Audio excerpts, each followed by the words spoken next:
Isnir, inaming totoong naging social climber. Ang terminong social climber ay kadalasang ginagamit sa negatibong paraan upang ilarawan ang mga taong porsigidong umangat sa antas ng lipunan.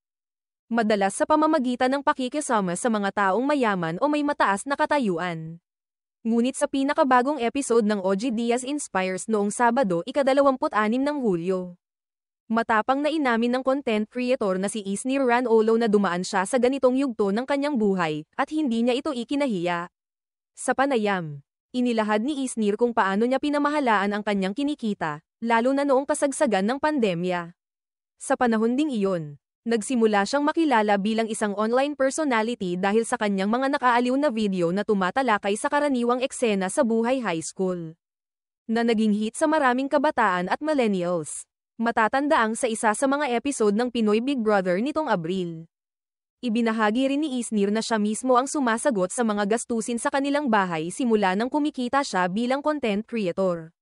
Mula sa bayarin sa kuryente, tubig, hanggang sa pagkain at iba pang gastusin, siya ang naging sandigan ng kanilang pamilya. Dahil dito, nagsumikap si Isnir hindi lang para sa kanyang mga mahal sa buhay, kundi para rin sa kanyang sarili. Sa kanyang paglalahad, ibinahagi niyang naging social climber siya hindi dahil gusto niyang magpasikat, kundi dahil nais niyang maranasan ang mga bagay na noon ay hindi niya kayang maabot.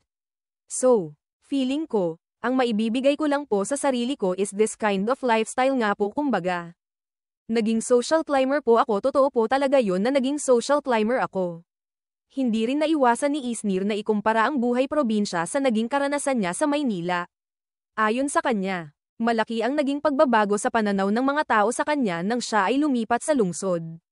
Ikaw na coming from probinsya tapos nakapunta ka na ng Maynila, grabe na yung tingin nila sa'yo.